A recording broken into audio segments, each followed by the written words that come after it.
Hello, Tom. Mr. President, good to see you. Great to see you. How you doing? Just terrific. Thanks for the Like we have something to talk about. I think there's a few things.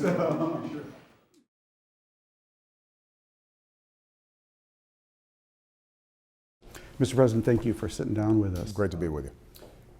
Former Secretary of State Dean Acheson many years ago wrote a famous book, President at the Creation, about the role he played in shaping the post-World War II world. And I wonder what you feel present at right now. Do you feel present at the disintegration? What is it? What do you think's going on out there that accounts for so many states seemingly collapsing, and the kind of level of disorder that we're seeing? Well, first of all, I think you can't generalize across the globe because there are a bunch of places where good news keeps on coming. Asia continues to grow, and I think not only is it growing, but you're starting to see democracies in places like Indonesia solidify, and that's a huge part of the global population. I think that the trend lines in Latin America are good. Central America, we've got some real problems. So overall, I think that there's still cause for optimism. But I do believe that what we're seeing in the Middle East in particular, and parts of North Africa, is an order that dates back to World War I, starting to buckle under a variety of different strains. And you've written about this some. Part of what you see is the Cold War gone, and the proxy battle between the West and the Soviet system propped up a lot of governments that weren't very strong. What was left then were a series of authoritarian regimes that weren't producing the kind of economic growth and civic and political hope that allowed it to sustain themselves. You combine that with globalization, technology, all the forces we're familiar with, and the Arab Spring was going to come sometime. You didn't know what spark it was going to be, but now what you have is an end of the old order, but a very rocky path to this new order being built. And one way to characterize it is you've got old autocratic systems. You have new systems, but no civic traditions there. No economic framework that can sustain itself. And so the populism all gets channeled into some very negative ways, particularly around extremist ideologies and fundamentalist ideologies that have no chance of delivering for the people in these countries in the 21st century, but are simple organizing principles that allow people to recruit and gravitate towards them. And it's a very dangerous time for that reason in the Middle East and North Africa and parts of the Muslim world. The other trend that you see is because, in part, great power competition is lessened. The United States militarily is so dominant, and the likelihood of a face-to-face standoff between the big countries has been reduced, partly because of global economic integration. What you see are a lot of regional contests between those of us, like the United States, who believe in an international set of rules, some rules for the road that can underwrite joint prosperity, and a more traditional view of spheres of influence and wanting to, the big countries wanting to muscle the little countries and to gain advantages with respect to trade or with respect to maritime rules, what have you. And that's a broader contest as well. And those things, I think, are merging. Our goal should be to help usher in a new order in places like the Middle East and North Africa, but also to recommit countries to the broader project of setting up a series of international rules. and norms that can serve everyone.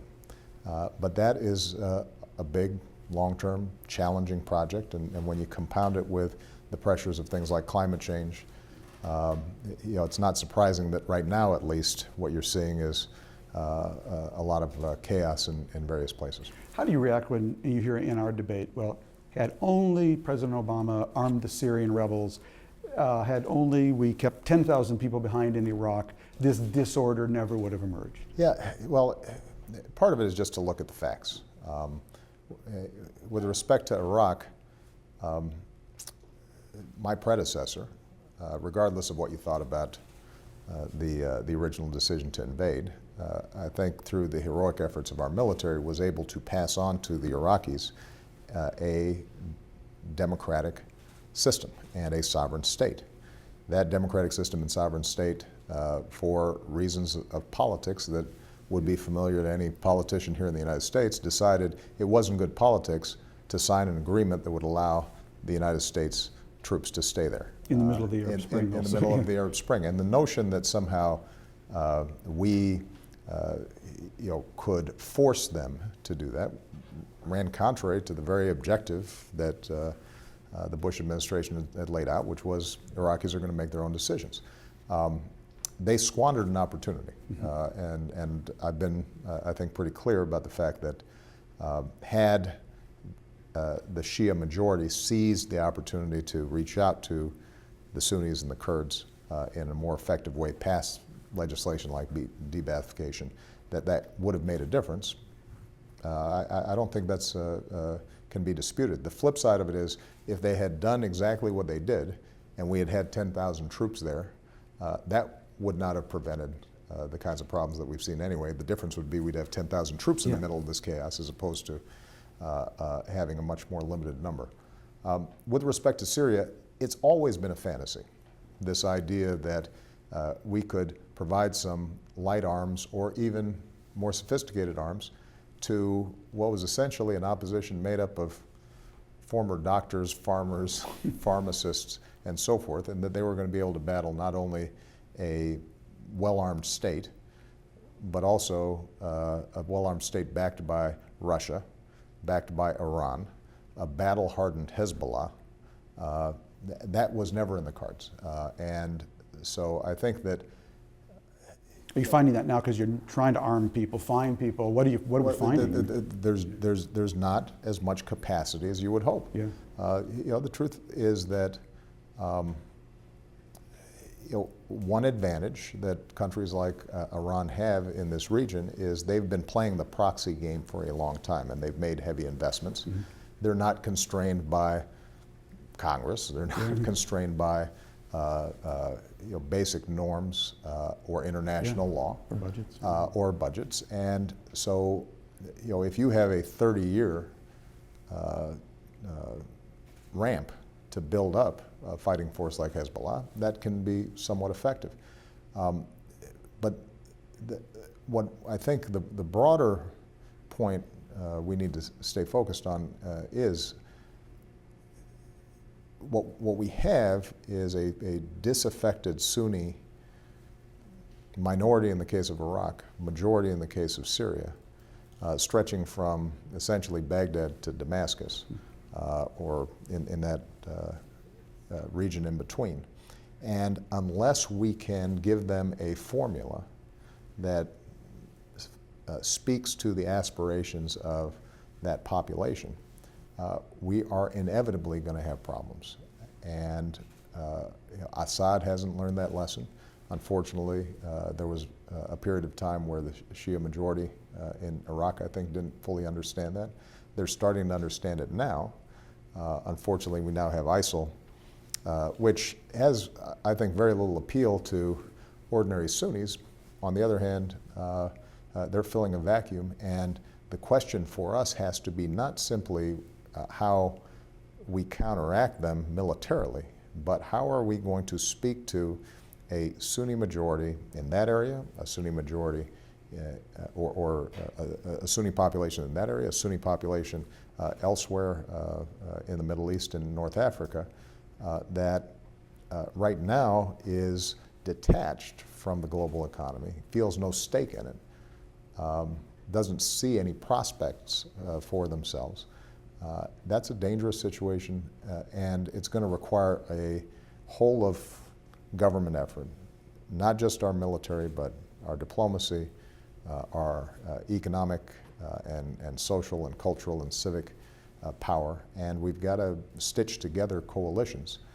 And that's going to be our main task over the next several years. How close are we in Iraq to getting the kind of government there that at least could give us a platform to intervene in ways that are non-military? Is Maliki staying? Is he going? Are they? I think we're. I'm more optimistic about it than I might have been if you had asked me the question a month ago. Oh. They've now elected a president. They've elected a Speaker of the House. The final step is to elect a prime minister and allow that prime minister to form a government. They're close. It has been encouraging to see key figures in the Shia Iraqi population recognizing that they have to make accommodations in order to hold the country together. When you have as important a person as the Grand Ayatollah Sistani stating that a government has to abide by a constitution and also recognize the diverse interests of the country, that helps. Have the Iranians been helpful? I mean, well, I think what the Iranians have done is to finally realize that a maximalist position by the Shias inside of Iraq is over the long term going to fail. And that's, by the way, a broader lesson for every country. If you want just 100%, and the notion is that the winner really does take all the spoils, sooner or later that government's going to break down. Sooner or later the society breaks down when you have very sharp sectarian or ethnic divisions. So I think we have a chance to get a government in place that in the abstract recognizes the need to compromise. Now, getting them to actually compromise and to actually function is going to take some time. And it's a lot tougher to do now than it might have been back in 2006 or 2008, 2009, 2010. So I think it's important. We've lost a big chunk of time here. I think it's important the way you're challenging them. The debate always tends to be about us, that everything that happens there is either because Barack Obama did or did not do something. And they actually have agency. Well, this is something that the American people, I think, innately understand. Sometimes Washington doesn't understand. We are the sole superpower in the world, and we remain the one indispensable nation. There's no issue in which our leadership is not critical. But what the American people get, what our military understands, what anybody who's involved in these problems recognizes is that we cannot do for them what they are unwilling to do for themselves.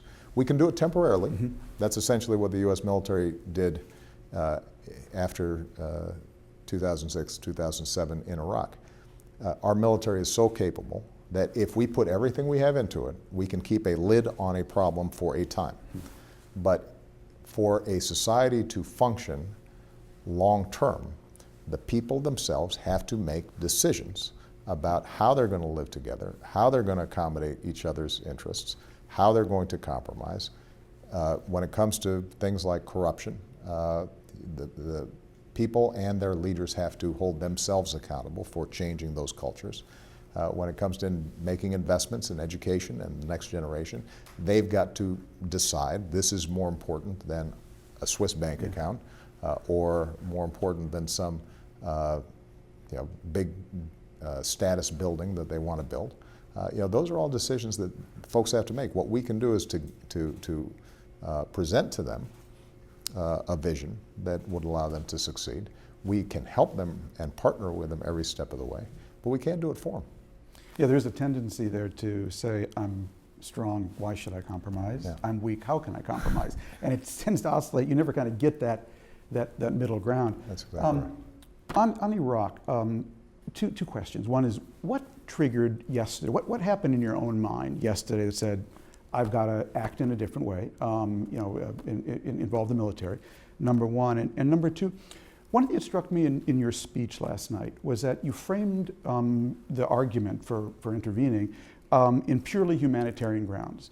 And that I wondered why you didn't anchor it, that connect force with a political outcome. I mean it in this sense, that it seems to me Kurdistan is actually exactly the kind of entity that is building a pluralistic, decent, they're not pure democracy yet, but tending in the right direction. Yeah. And that I think we're justified in using force to protect that and also signaling everyone in the neighborhood, this is the kind of thing we want to protect. Well, a couple of things I'd say. First of all, what I announced yesterday is actually an extension of what I said back in June when ISIL started on the march and entered into Mosul, which was I, as Commander-in-Chief, will always do what's necessary to protect our men and women around the world. And I've been very clear about the fact that we've got an embassy in Baghdad, we've got a consulate in Erbil, and we've got to make sure that they're not threatened. Which means that part of the rationale for my announcement yesterday was an encroachment close enough to Erbil that it would justify us taking shots, just for pure protection of U.S. personnel and facilities. With respect to the Mount Sinjar and the poor men, women, and children who are trapped on top of that mountain, I've always said that we can't solve every problem, but when you have a unique circumstance in which genocide is threatened and a country is willing to have us in there, you have a strong international consensus that these people need to be protected, and we have a capacity to do so, then we have an obligation to do so. The point you make about the broader strategic concern, how do we push back on ISIL, but also how do we preserve a space for the best impulses inside of Iraq. That very much is on my mind. That has been on my mind throughout. I do think the Kurds used that time that was given by our troop sacrifices in Iraq. They used that time well. And the Kurdish region is functional the way we would like to see it. And it is tolerant of other sects and other religions in a way that we'd like to see elsewhere. So we do think that it's important to make sure that that space is protected. But more broadly, what I've indicated is that I don't want to get in the business of being the Iraqi Air Force. I don't want to get in the business of, for that matter, even being the Kurdish Air Force in the absence of a commitment of the people on the ground to get their act together and do what's necessary politically to start protecting themselves and to push back against ISIL. So the reason that we did not, for example, just start taking a bunch of airstrikes all across Iraq as soon as ISIL came in was because that would have taken the pressure off Maliki, that would have taken the pressure off Baghdad. The thinking would be, you know what, we don't actually have to make compromises, we don't have to make any decisions, we don't have to go through the difficult process of figuring out what we've done wrong in the past. All we have to do is let the Americans bail us out again, and we continue to go about business as usual. And what I've been saying to every faction within Iraq is, we will be your partners, but we are not going to do it for you. We're not sending a bunch of U.S. troops back on the ground to keep a lid on things. You are going to have to show us that you are willing and ready to try to maintain a unified Iraqi government that is based on compromise, that you are willing to continue to build a non-sectarian, functional security force that is answerable to a civilian government. You do that, and then you've got a strong partner with us. And we do have a strategic interest in pushing back ISIL. We're not going to let them create some caliphate through Syria and Iraq, but we can only do that if we know that we've got partners on the ground who are capable of filling the void. We can run them off for a certain period of time, but as soon as our planes are gone, they're coming right back in. And so if we're going to reach out to Sunni tribes, if we're going to reach out to local governors and leaders, they've got to have some sense that they're fighting for something.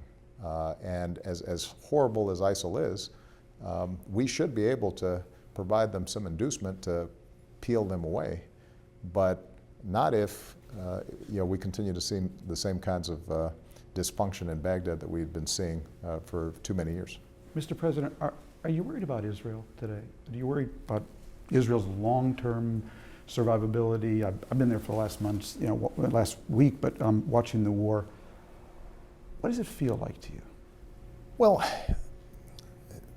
it is amazing to see what Israel has become over the last several decades. I mean, you think about the dream of the early Zionists, and to have scratched out of rock this incredibly vibrant, incredibly successful and wealthy and powerful country.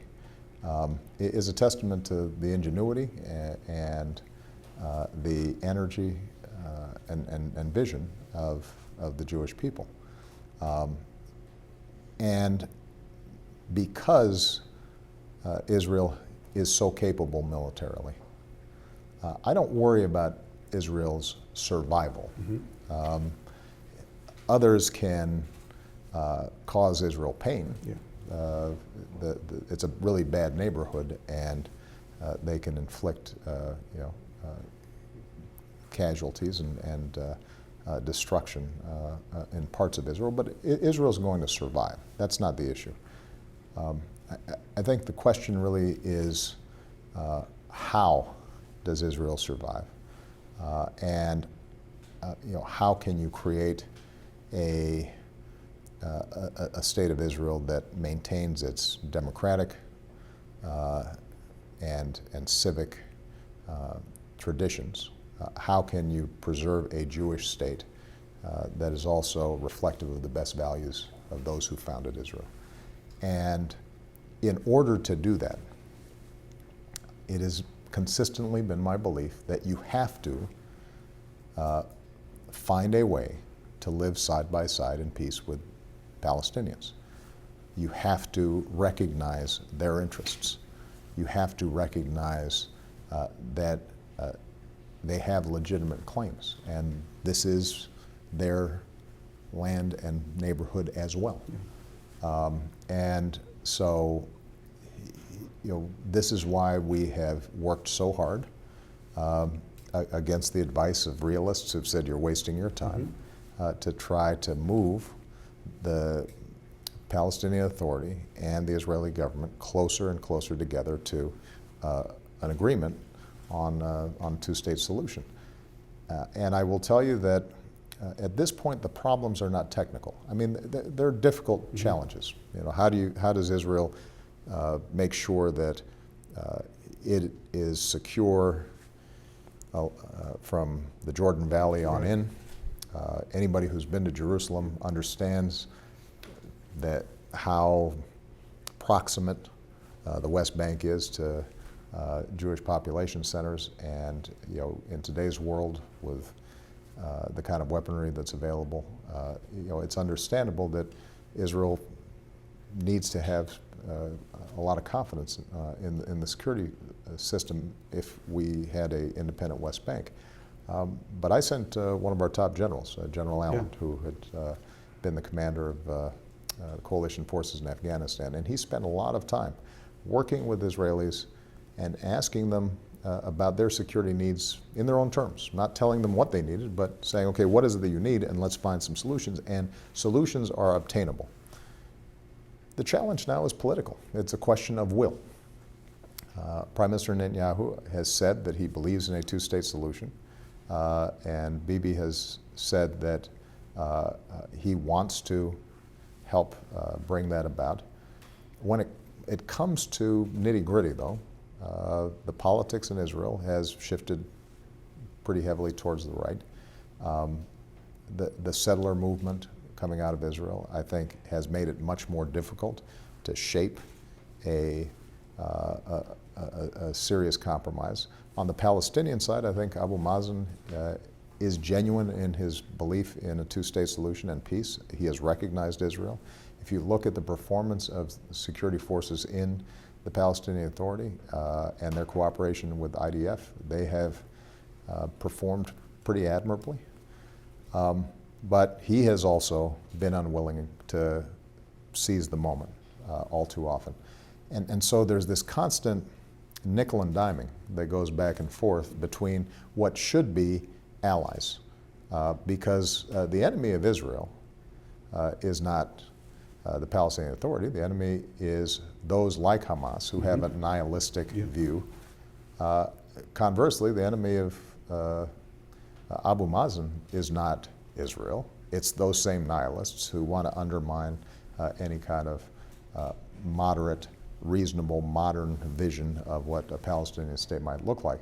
But they can't bridge the gap of trust.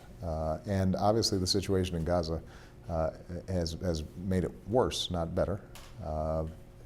What I worry about right now is in the absence of a serious belief in a two-state solution, that the Palestinians start losing hope. And when they start losing hope, then the prospects for growing extremism or violence is of significant concern. And what is also true, last point I would make, is that the way that Hamas has completely distorted the possibilities of Gaza. You've written about this. The notion that they can spend incredible resources and engineering on tunnels. I mean, the craftsmanship is amazing. Instead of focusing on building schools and roads and doing some of the things that the Kurds, for example, were able to do, even though they did not have the autonomy that they might have wanted, is a disaster. Their willingness to embed rocket launchers in population centers, knowing that by then firing those rockets, they're inviting retaliation that can end up killing their own people, is appalling. So I have no sympathy for Hamas, but as I said at a press conference a couple of days ago, I have great sympathy for the ordinary person in Gaza that really does feel trapped.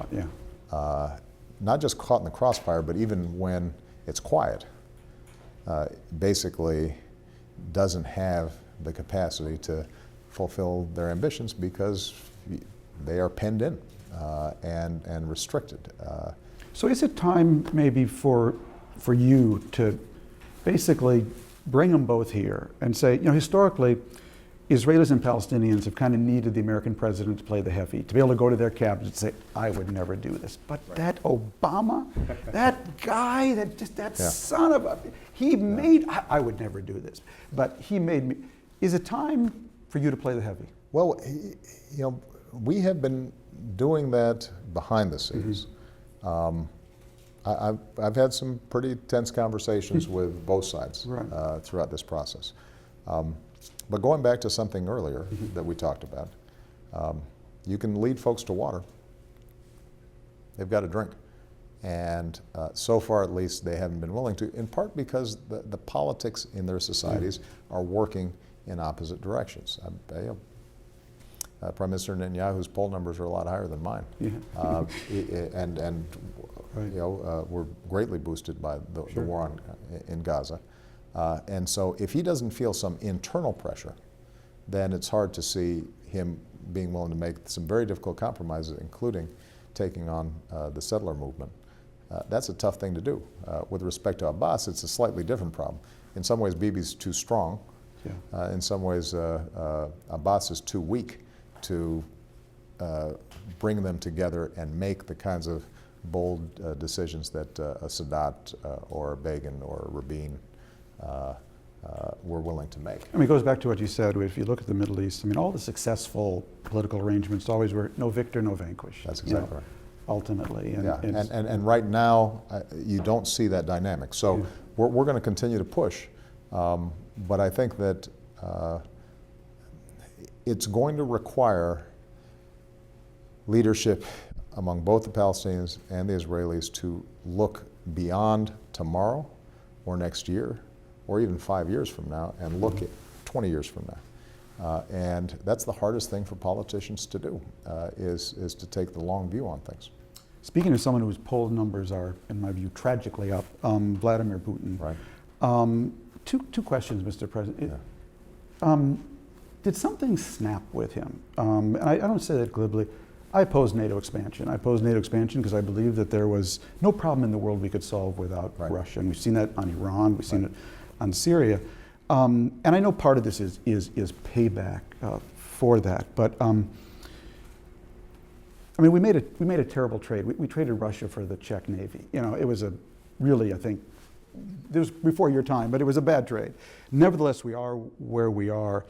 Yeah. Is it time, you know, again, maybe for you and Merkel to sit down with him and just say, look, Vladimir, you know, I mean, we need you. We're ready to build you a ladder, not to give you Ukraine, but I mean, is there some place you can go only because to try to manage the Middle East now? I mean, when you think of the help he's gotten with on Iran and Syria, giving you know, is there any way out of this? I mean, a couple observations I'd make. First of all, we had a very productive relationship with Russia in my first term, when President Medvedev was primarily serving as the face of Russian diplomacy, and Prime Minister Putin was still behind the scenes, obviously, as the key power in the country. And we were able to make some very significant progress. If you look back at what happened, when Putin decided to run again for the presidency, for the first time he was challenged politically. And we started seeing this anti-American and anti-Western sentiment and sort of the proto-Russian nationalist, almost czarist,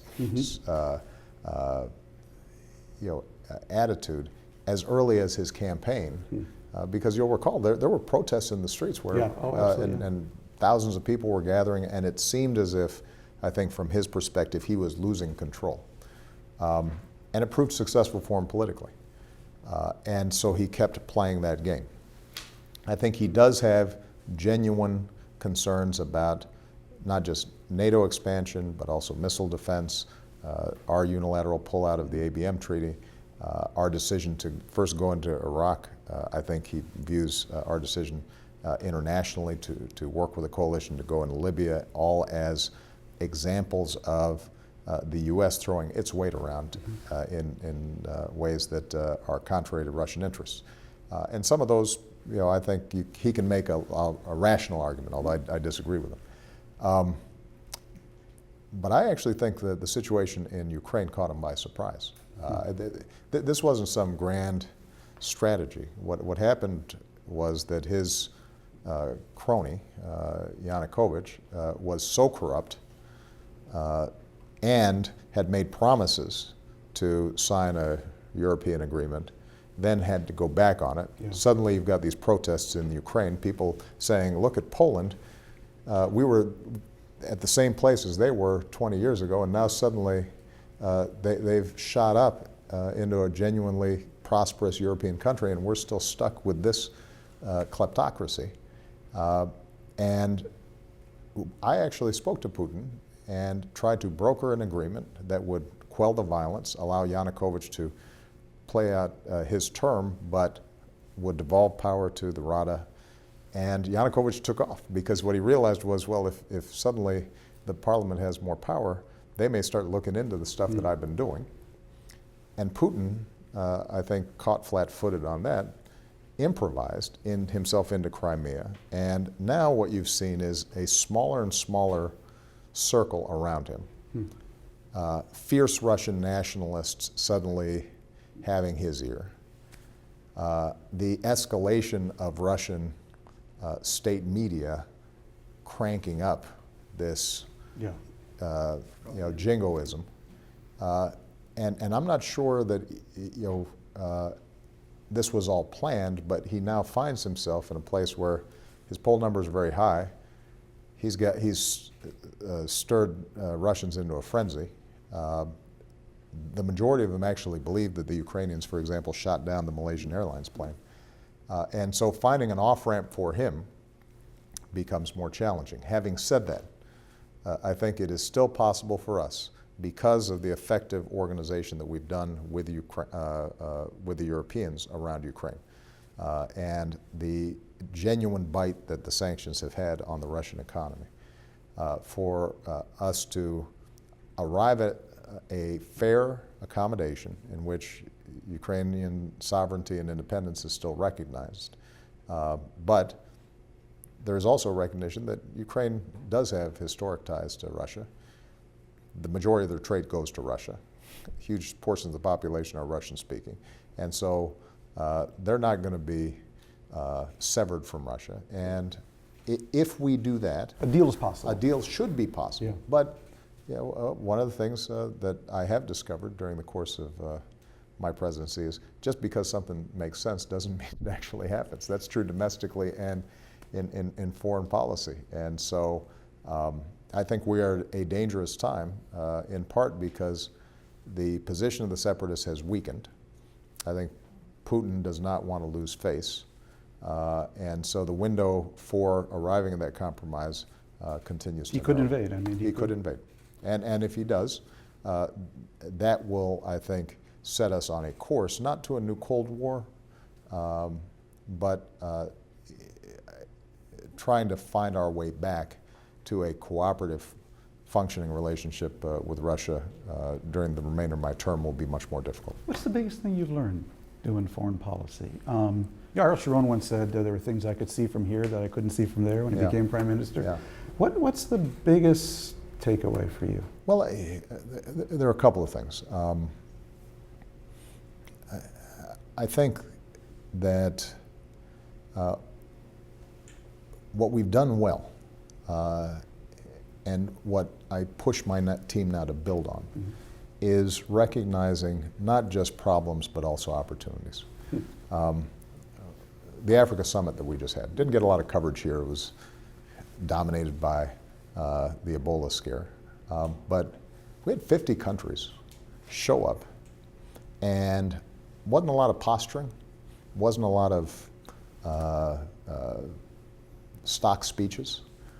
You had a continent that 20 years ago was perceived as falling off a cliff, that now has 6 of the 10 fastest growing economies because of the work that not just my administration, but the Bush administration, Clinton administration have done, along with our international partners and the countries themselves. Drastically cut HIV/AIDS, drastically cut tuberculosis and malaria. You are seeing a growing middle class. When you travel around Africa, the interest not in aid but in markets and reform and private sector investment is remarkable. And what we now are seeing is that we are as well positioned as any country, including China, which has made a lot of investments primarily because they want to get natural resources out of Africa. We are positioned better than anybody to really partner with a young, vibrant continent that has huge geopolitical implications. The same with our pivot to Asia. A lot of people have questioned, well, what does this really mean concretely? Is this just for show? But the truth of the matter is we've been showing up in Asia in a way that we hadn't done for a decade. And now our alliances with traditional allies like Japan, Korea, the Philippines, Thailand, those alliances have never been stronger. We have a deeper relationship with the ASEAN countries in Southeast Asia than we ever have before. They are wanting us to be in there much more heavily than before. And as a consequence, there are great commercial opportunities as well as strategic possibilities there that didn't exist. Same is true in Latin America, where you remember when I came into office, you had Chavez. The thinking was that that was the future of Latin America. That's all been pushed aside. And it's now countries like Chile and Peru and even a country like Colombia that had so many problems that is now on the move, and they want relationships with us. So I guess the point is that we've been looking at opportunities even as we're trying to manage problems. I have learned, however, that, and this is just a lesson that I think American presidents have to learn over and over and over again, is that when we intervene militarily, there are unintended consequences. Sometimes it's necessary for us to do it, but we have to think those consequences through. I'll give you an example of a lesson I had to learn that still has ramifications to this day. And that is our participation in the coalition that overthrew Gaddafi in Libya. I absolutely believe that it was the right thing to do. When people say, look at the chaos, should have let Gaddafi stay there, they forget that the Arab Spring had come full force to Libya, and had we not intervened, it's likely that Libya would be Syria, right? Because Gaddafi was not going to be able to contain what had been unleashed there. And so there'd be more death, more disruption, more destruction. But what is also true is that I think we underestimated, our European partners underestimated the need to come in full force. If you're going to do this, then it's the day after Gaddafi's gone, when everybody's feeling good and everybody's holding up posters saying, "Thank you, America." At that moment, there has to be a much more aggressive effort to rebuild societies that didn't have any civic traditions, right? You've had a despot for 40 years in place. There are no traditions there to build on, unlike Tunisia, where there was a civil society, and that's why they've been more successful in transitioning. So that's a lesson that I now apply every time I ask the question, should we intervene militarily? Do we have an answer the day after? Is that boots on the ground, or is that? That's I think, across the board. I mean, there are going to be certain discrete moments where you say, this is going to be clean, and we can get something done. But on a big project that involves a society in complete turmoil, we have an obligation to think it through. The last thing I've learned, and I suspect we're running out of time, so I want to make sure I get this in, is how we as Americans have, I think, a valuable trait, which is self-doubt. And so every so often we wonder, are we in decline? What's happening to American leadership? We're being overtaken by somebody, whether it's the Russians or the Japanese or the Chinese. You go around the world, things don't run unless we're there. You go to a multilateral forum, we set the agenda. You look at any particular project on health, on education, on energy, you name it. Everybody's looking to us in terms of, okay, how should we make this work? Sometimes people resent it. Sometimes folks will resist it because of their own self-interest. But the thing that I'd like Americans to recognize, to understand, is that we have the best cards.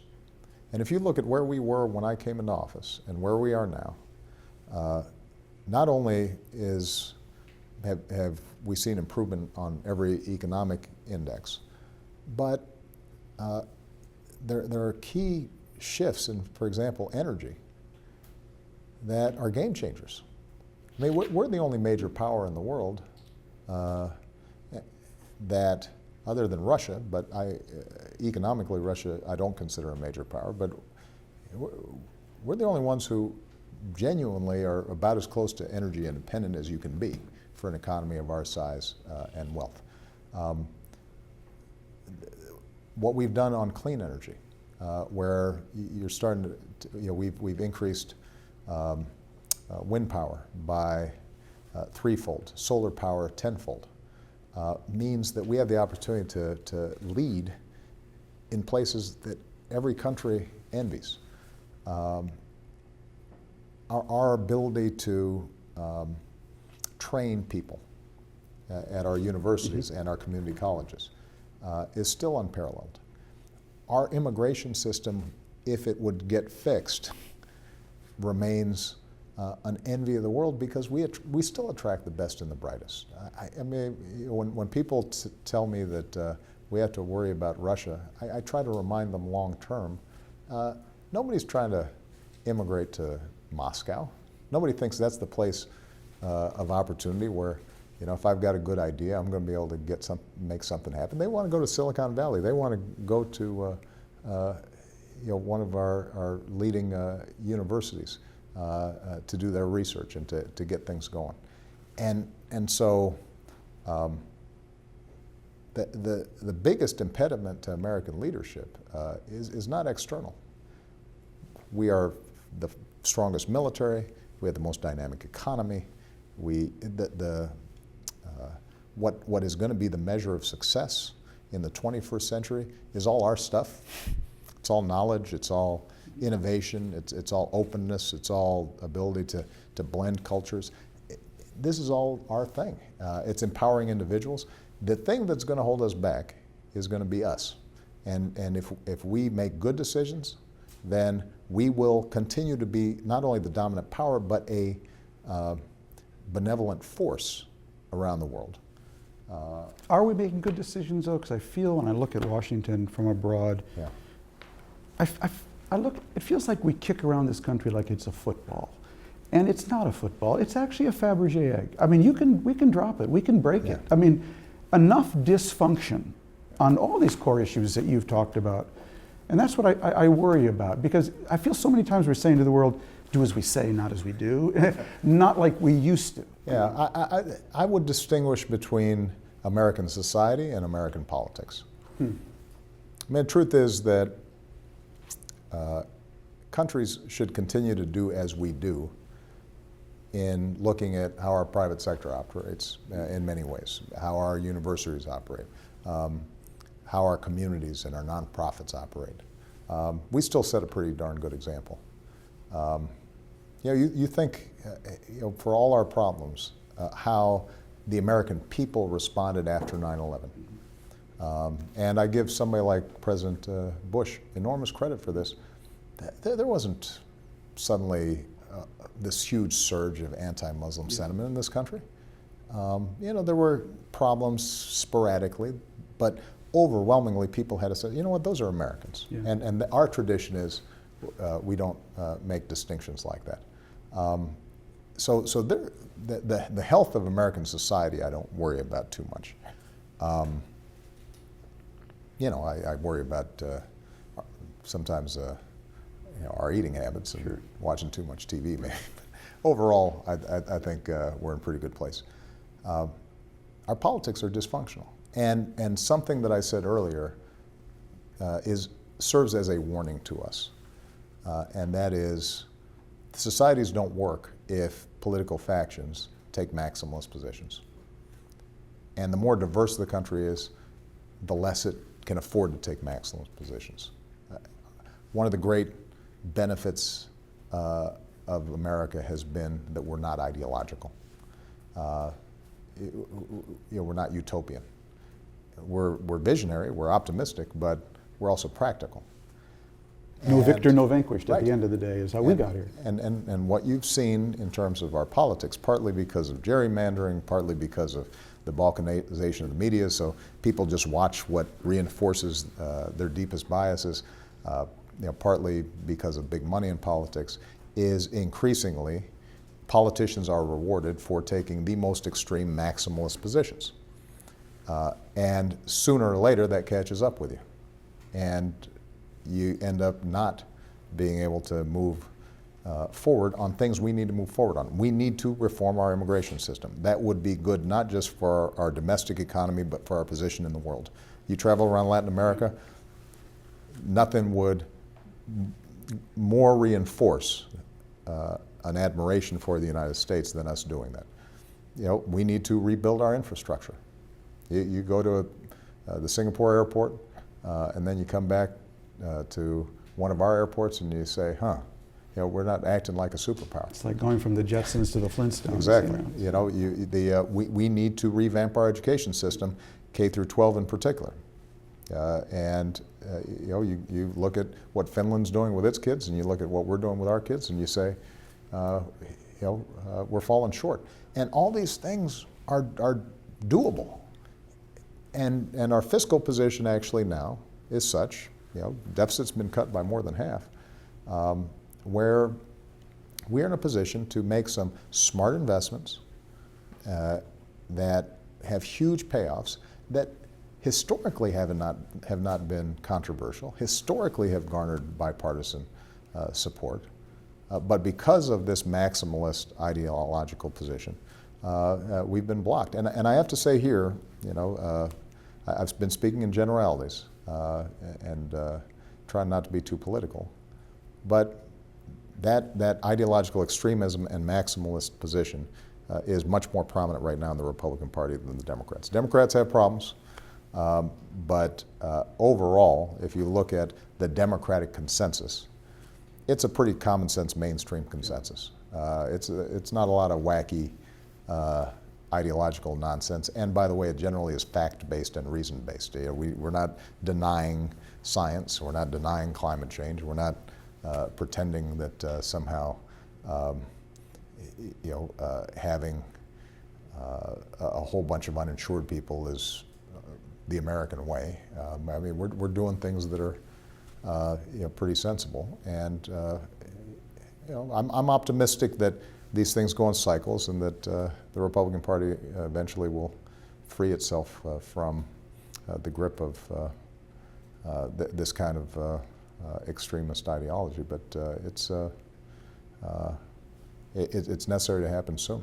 Mr. President, before we leave, I want to talk about Iran for a second, because if there's a game changer in the Middle East, it seems to me if we could somehow end the Iran-U.S. Cold War that has so distorted the region, but that requires the Iranian leadership, it seems to me, to forego a policy that says our hostility to America is just central to our ability to rule here.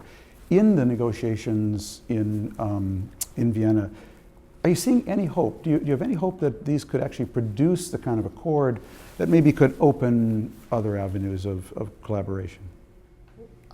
There's no doubt the opportunity is there.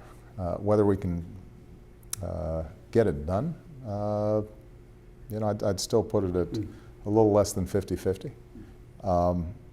But the logic of it is compelling. Look, we're a very different society than Iran. I think the supreme leader of Iran has a very different worldview, it's fair to say, than I do. Yeah.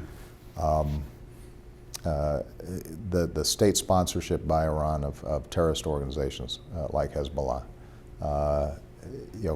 means we should be very suspicious of how they operate regionally. But if you look at the logic of getting a nuclear deal done, where they give up the pursuit of nuclear weapons, but still have some capacity for nuclear power, which is what they say they want. Mm-hmm. The Supreme Leader himself has forsworn ever developing nuclear weapons. Well, if that's the case, we can come up with a formula where they have some modest enrichment capabilities that are used for domestic purposes, for peaceful purposes. And in return, suddenly their economy opens up, and they're a big, sophisticated country with a lot of talent. Yeah. And the degree to which they could then grow and naturally assume leadership in the region alongside other countries, rather than depend on trying to undermine other countries for leadership. If I'm Iran, I'd be a lot more confident and look around and say to myself, you know what, in this neighborhood, we could have the strongest economy, we could have the best innovation, and we don't need nuclear weapons. We'd be better off if we can open this thing up, and there's more trade and commerce and exchange of ideas, all that. Now, the problem is obviously that threatens certain interests inside of Iran. Yeah. So the reason that this may not happen is if the IRGC or certain mullahs inside of Iran say, you start opening things up and suddenly our grip on power weakens and new ideas come in. And so maybe we don't want that. That may prevent us from getting a deal done. On our side, I think it's important to recognize that the kind of deal we're structuring involves having absolute verification that they cannot develop breakout capacity. And if we're able to attain that without resort to military force, that's greatly preferable.